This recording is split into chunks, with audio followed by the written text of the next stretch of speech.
آج آپ کے سامنے وقف کے تعلق سے چند فقہی مسائل عرض کیے جائیں گے۔ وقف کا مطلب اور وقف کا معنی یہ ہے کہ کسی بھی شے کو، کسی بھی چیز کو، وہ چیز زمین بھی ہو سکتی ہے، وہ چیز اپنا مکان بھی ہو سکتا ہے، وہ چیز پیسے بھی ہو سکتے ہیں، کسی شے کو اپنی ملکیت سے خارج کر کے خالص اللہ رب العزت کی ملک کر دینا، اس طرح کہ اس کا نفع بندگان خدا میں سے جس کو چاہے ملتا رہے۔ کسی چیز کو جب ہم وقف کرتے ہیں تو وقف کرنے والا سب سے پہلے اس چیز کو اپنی ملکیت سے خارج کر دیتا ہے۔ سب سے پہلے آدمی اس چیز سے اپنے مالک ہونے کے حق کو واپس لے کر اس چیز کو اللہ کی ملکیت کر دیتا ہے کہ آج کے بعد سے یہ چیز اللہ کی ملک ہے۔ اب تک میں مالک تھا، اب آئندہ سے اور اس لمحے سے اس چیز کا مالک اور اس شے کا مالک اللہ رب العزت ہے۔ اپنے مالکانہ حق کو اس چیز سے اس طرح واپس کر لیتا ہے کہ اعلان کرتا ہے کہ اب اس چیز سے جو بھی نفع ہوگا، جو بھی منافع ہوگا، وہ تمام مسلمانوں میں تقسیم ہوگا اور مسلمان اس چیز سے فائدہ اٹھا سکتے ہیں، اس چیز سے نفع اٹھا سکتے ہیں۔ اس طرح کا اعلان کرنا وقف کہلاتا ہے۔ آپ کسی بھی چیز کو وقف کر سکتے ہیں۔ سب سے پہلے اپنے مالکانہ حق سے آپ دستبردار ہو جائیں گے، اس چیز کو اللہ کے سپرد کر دیں گے اور اعلان کریں گے کہ اس چیز کا جو بھی آپ فائدہ ہوگا وہ مسلمانوں کے درمیان تقسیم ہوگا، مسلمان اب اس فائدے کے حقدار ہوں گے۔ جب کوئی آدمی کسی چیز کو وقف کر دیتا ہے، قیامت تک اس وقف کو کوئی باطل نہیں کر سکتا۔ ایک مرتبہ کسی چیز کو آپ نے وقف کر دیا تو نہ خود وقف کرنے والا یہ کہہ سکتا ہے کہ نہیں، اب اتنے سالوں تک میں نے وقف کیا تھا، اب اس چیز کا جو وقف ہے میں واپس لے لیتا ہوں، اس چیز کو واپس میں اپنی ملکیت میں شامل کر لیتا ہوں۔ یہ کہنے کا اختیار واقف یعنی وقف کرنے والے کو بھی نہیں ہوتا۔ 50 سال گزر گئے، 80 سال گزر گئے، 100 سال گزر گئے، اب کوئی دوسرا آتا ہے، وہ کہتا ہے کہ یہ چیز اب تک وقف کے طور پر استعمال ہو رہی تھی، آج کے بعد سے یہ چیز وقف کے طور پر استعمال نہیں ہوگی، اس چیز کو ہم اپنی ملکیت میں لیتے ہیں یا اس چیز کو ہم کسی دوسرے کے حوالے یا کسی دوسرے کے سپرد کر دیتے ہیں، اور کر دیے ہیں۔ یہ اعلان بھی کوئی دوسرا نہیں کر سکتا۔ مثال کے طور پر یہ مسجد ہے، جس نے بھی اس مسجد کو وقف کیا، 250 سال سے یہاں پر نمازیں ہو رہی ہیں، اچانک ایک کمیٹی آتی ہے یا کوئی بھی ایک فرد آتا ہے یا جس نے اس جگہ کو مسجد کے لیے وقف کیا تھا اس کے خاندان کا کوئی فرد آتا ہے اور یہ کہتا ہے کہ اب تک 250 سالوں سے یہ جگہ مسجد کے طور پر استعمال ہو رہی تھی، اب آئندہ سے یہ جگہ مسجد کے طور پر استعمال نہیں ہوگی، یہاں اس مسجد کو توڑ کر میں اپنا گھر بناؤں گا، اس مسجد کو بیچ کر اس کا نفع حاصل کروں گا۔ اس طرح کا اعلان نہیں کر سکتا۔ وقف ہو گئی کوئی چیز، اب اسے باطل ختم نہیں کر سکتا۔ یہ ایک مرتبہ کوئی چیز وقف ہو گئی تو اب وہ صبح قیامت تک کے لیے وقف ہے۔ اس وقف کو باطل کرنے کا اختیار نہ خود وقف کرنے والے کو ہے، نہ کسی دوسرے شخص کو ہے، نہ اس میں میراث جاری ہوگی، نہ اس کی بے ہو سکتی ہے، نہ ہبہ ہو سکتا ہے۔ جو چیز وقف کر دی جائے اس میں میراث جاری نہیں ہوگی، یعنی قیامت تک کے لیے اس چیز سے میراث کے طور پر، وراثت کے طور پر وقف کرنے والے کی اولاد کو کوئی حصہ نہیں ملے گا، نہ اب اس چیز کی بے ہو سکتی ہے، اسے بیچا بھی نہیں جا سکتا۔ مثال کے طور پر اس مائک کو کسی نے وقف کیا کہ یہ مائک میں سنی جامع مسجد بارلین کے لیے وقف کر رہا ہوں، یہ مسجد میں بیانات کے لیے، اذان کے لیے، ذکر و اذکار کے لیے اور مسجد میں ہونے والے جو دیگر اچھے کام ہیں ان کے لیے مائک استعمال ہوگا، میں وقف کرتا ہوں۔ چند دنوں کے بعد نہ وقف کرنے والا خود، نہ کوئی دوسرا شخص، نہ خود اس مسجد کی جو کمیٹی ہے یا اس مسجد کا جو متولی ہے وہ بھی اس چیز کو بیچ نہیں سکتا۔ کوئی زمین مدرسے کے لیے وقف ہو گئی، اب اسے بیچا نہیں جا سکتا۔ کوئی چیز مسجد کے لیے وقف ہو گئی، اب اسے بیچا نہیں جا سکتا۔ آپ کے ہزاروں مقصد ہو سکتے ہیں وقف کے لیے، صرف مسجد اور مدرسے ہی کے لیے وقف نہیں ہوتا، ہزاروں مقصد ہیں، ہزاروں ایسی چیزیں ہیں جن کے لیے آپ وقف کر سکتے ہیں۔ لیکن ایک مرتبہ جس کام کے لیے کوئی چیز وقف ہو گئی، اب اسی کام میں وہ چیز صرف ہوگی اور نہ ہبہ ہو سکتا ہے۔ اس چیز کو گفٹ کے طور پر، تحفے کے طور پر بھی کوئی کسی کو اٹھا کر یوں ہی دے نہیں سکتا۔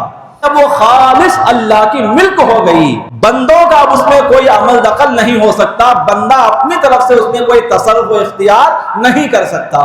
وقف کرنے والے کی نیت اگر اچھی ہو کہ میں اللہ کے لیے وقف کر رہا ہوں، اللہ کو راضی کرنے کے لیے وقف کر رہا ہوں، تو پھر اس کی نیت کے مطابق اسے ثواب بھی دیا جائے گا۔ کسی شخص نے کسی چیز کو وقف کر دیا تو وقف کرتے ہی وہ چیز اس کی ملکیت سے نکل جاتی ہے، لیکن سامنے کسی دوسرے کی ملکیت میں داخل نہیں ہوتی، اس کا مالک خالص اللہ ہوتا ہے۔ دو اہم مسئلے آپ غور سے سنیں۔ جب وقف کرنے والا کسی چیز کو کسی مخصوص کام کے لیے وقف کر دے، اب اس کام کو چھوڑ کر کسی دوسرے کام میں اس چیز کو استعمال نہیں کیا جا سکتا۔ مثال کے طور پر ایک آدمی نے اعلان کیا، یہ کہا کہ میں اپنی اس زمین کو مسجد کے لیے وقف کرتا ہوں، اور وقف کر دیا۔ صبح قیامت تک کے لیے اس زمین پر مسجد کے سوائے کوئی دوسری چیز نہیں بنائی جا سکتی۔ وقف کرنے والے نے مسجد کے لیے وقف کیا، لیکن لوگوں نے وہاں مسجد نہیں بنائی، مدرسہ بنا دیا۔ اب ان کا اس جگہ پر مدرسہ بنانا حرام ہے۔ کسی چیز کو، کسی زمین کو مسجد کے لیے وقف کیا گیا، لیکن لوگوں نے وہاں پر یتیم خانہ بنا دیا۔ اب ان کا یتیم خانہ بنانا ناجائز و حرام اور گناہ کبیرہ ہے۔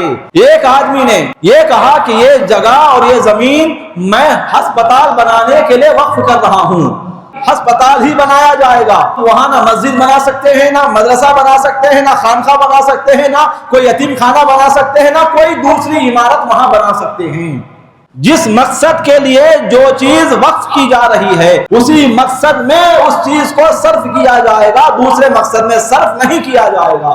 لوگوں سے یہ کہہ کر چندہ لیا گیا کہ آپ چندہ دیجئے، آپ کے چندے سے ہم اس پوری جگہ پر مسجد بنائیں گے۔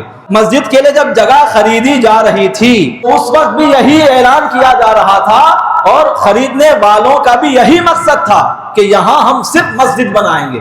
خرید لی زمین، یا خریدا نہیں، کسی نے دے دیا کہ یہاں مسجد بناؤ، دوسری کوئی چیز نہیں بنانا۔ تو اب ان دونوں صورتوں میں اس جگہ پر مسجد کی آمدنی کے لیے دکانیں نہیں بنا سکتے، کمپلیکس نہیں بنا سکتے، کوئی مکان تعمیر کر کے کرائے پر نہیں دے سکتے۔ جو چیز جس مقصد کے لیے وقف کی جا رہی ہے اس چیز کو اسی مقصد میں صرف کیا جائے گا۔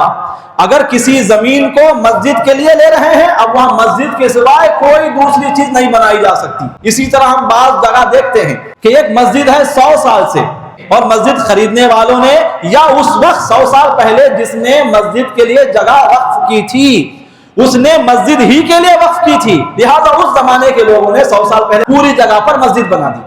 اب 100 سال ہو گئے، مسجد کی پوری دیواریں پرانی ہو گئیں، بوسیدہ ہو گئیں۔ جو نئی کمیٹی تھی اس نے کیا کیا کہ یہاں مسجد کو شہید کر کے ہم نئی مسجد بنائیں گے۔ اچھی بات ہے، اب انہوں نے مسجد شہید کر دیا۔ اب ان کے ذہن میں پلان آیا کہ جب ہم پرانی عمارت کو توڑ ہی چکے ہیں، شہید کر چکے ہیں، اور یہاں جب نئی عمارت، نئی مسجد بنا رہے ہیں، تو کیوں نہ ہم ایسا کریں کہ نیچے جو گراؤنڈ فلور ہے وہاں پر ہم 5-6 دکانیں بنا دیں گے، تاکہ ان دکانوں کی آمدنی سے مسجد کو فائدہ ہو، امام مؤذن کا دیگر جو چیزیں ہیں ان کا خرچہ نکلے۔ تو اب اگر وہ وہاں نئی دکانیں بناتے ہیں، ان کا دکانیں بنانا حرام ہے، ناجائز ہے، وہ سب گناہ کبیرہ کے مرتکب ہوں گے۔ اسی طرح مسجد کی جو جگہ ہے وہ خریدی گئی مسجد کے لیے، یا کسی دوسرے نے وقف کر دی مسجد کے لیے، وہاں مسجد تو تعمیر کی گئی لیکن مسجد کے اوپری حصے پر امام و مؤذن کے رہنے کے لیے کوئی مکان تعمیر کیا جا رہا ہے، اس مکان کا تعمیر کرنا ناجائز و حرام ہے۔ مدرسے کے لیے کسی نے زمین وقف کی، بول کر کہ یہ زمین میں صرف مدرسے کے لیے وقف کر رہا ہوں، اب وہاں کوئی دکان، کوئی کمپلیکس یا مسجد یا مدرسے کے لیے کوئی آمدنی کا ہم ذریعہ نہیں بنا سکتے، کوئی چیز وہاں تعمیر نہیں کر سکتے۔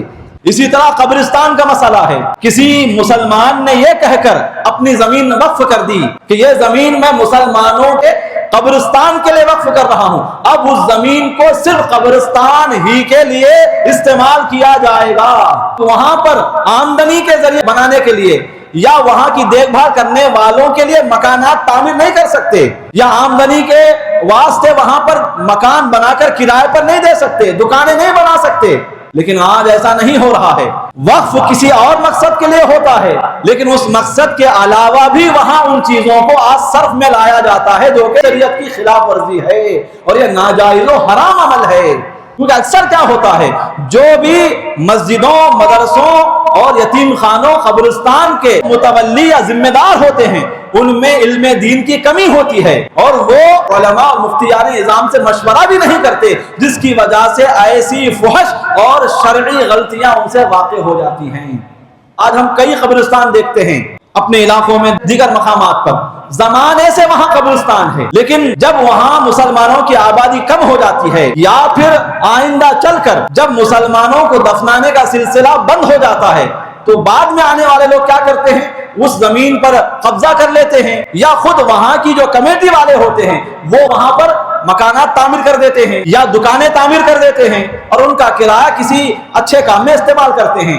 اگرچہ وہ اچھے کام میں استعمال کر رہے ہیں، پہلی بات تو یہ ہے کہ ان کا وہاں مکان تعمیر کرنا، ان کا دکان بنانا ہی ناجائز و حرام ہے، گناہ ہے. یہ ایک مرتبہ کوئی چیز کسی خاص مقصد کے لیے وقف ہو گئی، اب قیامت تک کے لیے وقف ہے وہ، چاہے وہ استعمال میں ہو یا استعمال میں نہ ہو.